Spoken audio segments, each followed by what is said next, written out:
शिवजी के मोहनी बनवली गौरा पार्वती।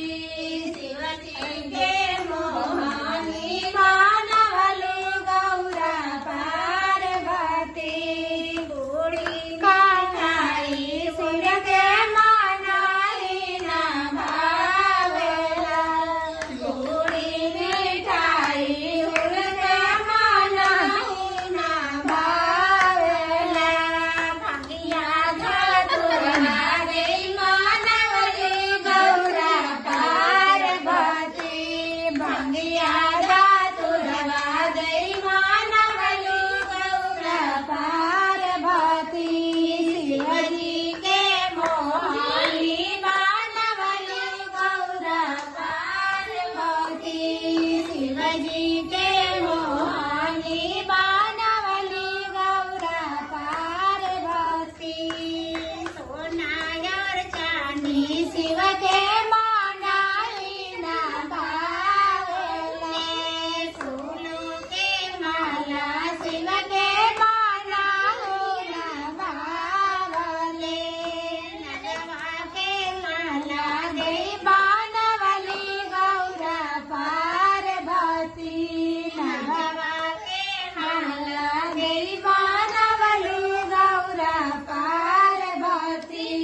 शिवजी के मोहनी बनवली गौरा पार्वती।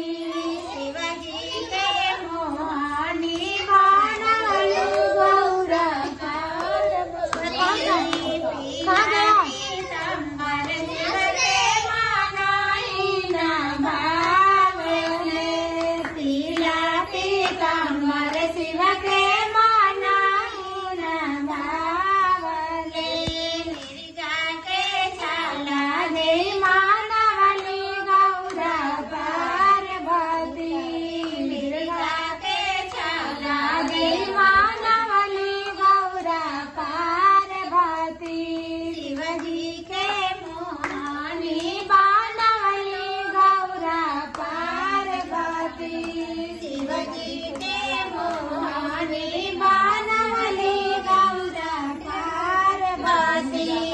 हाथी से घोड़ा शिव के मनाई न भावेले। हाथी से घोड़ा शिव के मनाई न भावेले। भसा बैला दे मनवली गौरा पार्वती। भसा बैला दे मनवली गौरा पार्वती। शिवजी के मोहनी बनवली गौरा पार्वती। शिवजी के मोहनी बनवली गौरा पार्वती। हर हर महादेव जय।